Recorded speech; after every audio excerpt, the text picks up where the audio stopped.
sábado 21 de abril, vamos conversar sobre militares no poder. Antes de iniciarmos esse nosso vídeo, gostaria de pedir a você para se inscrever no canal, dar aquele joinha e compartilhar esse vídeo com os seus amigos. Bom, comumente as pessoas costumam ver nos militares um exemplo, de honestidade, de conduta ética, defensora de valores morais irrepreensíveis. Mas será que esta percepção ela é condizente com a realidade? Como um segmento importante em nossa sociedade, não apenas pelo seu grande contingente populacional, considerando aí os militares das Forças Armadas e das polícias militares, mas também porque cabe a eles a segurança interna, no caso das PMs, e a segurança externa do país, no caso do Exército, da Marinha, da Aeronáutica, torna-se necessário a gente analisar esses segmentos sem paixões, e tomando como base a história do nosso país. Como não pudemos alongar este vídeo, farei um corte histórico, iniciando a análise a partir do golpe de 64 e o que ficou de legado para as atuais gerações. Não farei uma análise sobre o golpe, se era possível resistir ao golpe, quais os motivos, ou quem ou o que estava por trás do golpe de Estado. Sugiro que assistam um documentário, O Dia, que durou 21 anos, é uma produção americana baseada em documentos de arquivo do Departamento de Estado dos Estados Unidos. Para analisarmos melhor, faremos a partir de algumas afirmações feitas pelos militares, para justificar o golpe que eles, até hoje, chamam de revolução. No meu entender, as revoluções precisam ter a participação efetiva do povo. Revolução sem povo não é revolução. É golpe. Mas vamos lá. Primeira mentira, que após depor um presidente eleito democraticamente e ferir a Constituição, entregariam o poder de volta a um civil. Mentiram e permaneceram no poder por 21 anos, retirando-se do poder após muita pressão popular.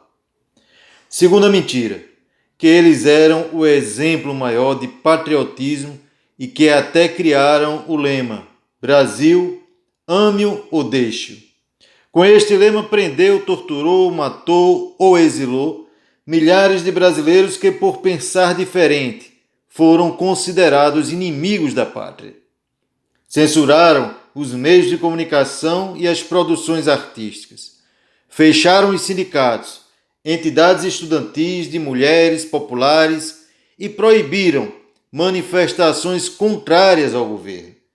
Governadores, prefeitos de capitais e de grandes cidades passaram a ser escolhidos pelos militares e só podiam existir 2 partidos políticos controlados pelos militares. O que poucas pessoas sabem é que todo militar que discordou do golpe foi afastado do serviço militar e alguns foram submetidos à prisão e tortura. Segundo o relatório da Comissão da Verdade, foram cerca de 6.600 militares. A terceira mentira, que eles entregariam um país melhor economicamente do que eles teriam tomado à força. Até hoje, os seus defensores dizem que o Brasil cresceu durante os governos militares. A pergunta é: favoreceu a quem? Em 1964, o Brasil tinha uma dívida externa de 3 bilhões de dólares. Após 21 anos dos militares no poder, o Brasil acumulava uma dívida de 105 bilhões de dólares, ou seja, aumentou 102 bilhões de dólares. Para onde foi boa parte desta dívida? Para o bolso da burguesia, pois os empréstimos adquiridos pelas empresas e não pagos transformava-se em dívida pública.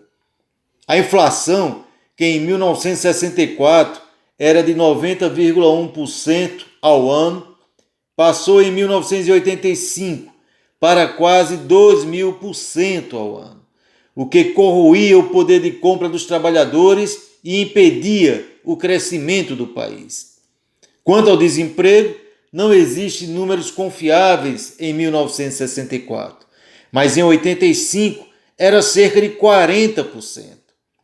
Como podemos ver, o suposto crescimento do país durante o regime ditatorial só beneficiou os ricos e parte da classe média às custas de grande sacrifício dos trabalhadores. Aliás, costumava-se repetir na época que é preciso primeiro crescer para depois dividir. Esqueceram, no entanto, de dividir com a maioria do povo brasileiro. A quarta mentira, que a corrupção seria combatida. Embora tenha sido noticiado poucos escândalos de corrupção, o regime de terror instituído no país favorecia bastante a corrupção e figuras importantes do regime envolveram-se em falcatruas, como o contrabando de mercadorias no Rio de Janeiro por militares do 2º Batalhão da Polícia do Exército, ou por governadores indicados pelos militares, como o governador Antônio Carlos Magalhães da Bahia, acusado em 1972 de favorecimento a uma empresa da qual era acionista, ou o governador do Paraná, Haroldo Leão Pérez, por extorquir um empreiteiro em mais de US$ 1 milhão, ou o Sérgio Fleury, um dos mais sanguinários torturadores do regime, que foi acusado pelo Ministério Público de envolvimento com o tráfico de drogas, o Esquadrão da Morte, servindo inclusive como protetor do traficante José Iglesias.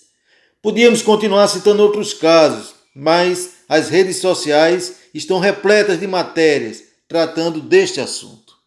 Como podemos ver, é falsa a percepção de que o governo será melhor, mais competente, menos corrupto se for governado por militares. Ao contrário, os 21 anos de ditadura estão aí para contestar essa tese.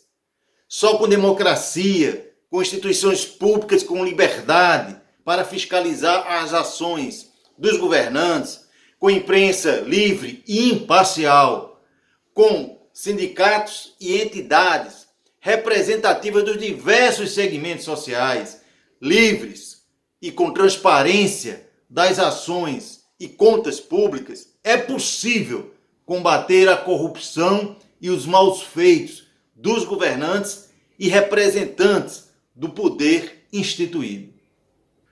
Mas para que não digam que isto é uma coisa do passado, analisemos o atual governo, que é presidido por um capitão e possui mais de 6 mil militares nomeados para cargos da administração pública, número inclusive maior que os registrados durante o regime militar. Um governo que é presidido por alguém que não respeita mulheres, negros, índios, nordestinos, homoafetivos, servidores públicos e trabalhadores em geral, e que prega a tortura e a morte dos seus adversários políticos e que tem como grande herói o coronel Ustra, responsável pela tortura e morte de centenas de presos políticos durante a ditadura. Um presidente que ameaça com a realização de um golpe militar caso se sinta ameaçado em perder o seu mandato, por impeachment ou por derrota eleitoral. Um presidente que já deu vários motivos para o impeachment, tanto por decoro como por investigação de corrupção e descaso no combate à pandemia da Covid, o que levou à morte de quase 600 mil brasileiros e que só não foi processado porque o atual presidente da Câmara, eleito com o apoio do Bolsonaro, nega-se a encaminhar mais de 100 pedidos de impeachment engavetados. Um presidente com relações de amizade com chefes de milícia do Rio de Janeiro. Um presidente investigado por espalhar fake news durante o processo eleitoral e durante a sua gestão, através do que vem sendo chamado Gabinete do Ódio, que funcionaria dentro do Planalto. Um governo que tem diversos militares investigados na compra superfaturada de vacinas contra a Covid. A diferença deste governo para o governo militar pós-64 é que suas ações autoritárias, corruptas e antipovo, elas encontram, embora ainda insuficientes, resistência nas instituições democráticas e nos meios de comunicação, que é diferente do período passado, conta hoje com dezenas de canais de comunicação nas redes sociais. A base de apoio deste governo, ela está assentada nas igrejas pentecostais, nos grupos de extrema-direita e nas bases militares, que por sua vez são conquistados, por um lado, pelo discurso ideológico de ódio e por outro, por interesses corporativos. Não é à toa que o governo abriu o cofre para beneficiar militares e suas famílias, enquanto arrocha salários e retira direitos dos servidores civis. E para beneficiar igrejas, ou melhor, empresas da fé, além, é claro, da base parlamentar representada pelo Centrão. Embora no campo econômico ele tenha apoio dos mesmos grupos econômicos que apoiaram o golpe de 64, estes grupos eles pretendem ainda defender os seus interesses dentro de um regime democrático, pois neste momento um regime autoritário seria muito ruim para os negócios. Enfim, longe de representar os valores morais mais nobres do ser humano, os militares são como qualquer outro grupo social, formado por pessoas diferentes, com pensamentos e valores diferentes, mas com uma particularidade. Por ter expulso dos seus quadros os militares do campo democrático, por não ter sido julgado por seus crimes durante o regime e pela instituição não ter sofrido nenhuma reestruturação, em sua grande maioria eles são formados por pessoas autoritárias e tudo de negativo que daí se deriva. E pior ainda, eles são detentores de armas e de poder.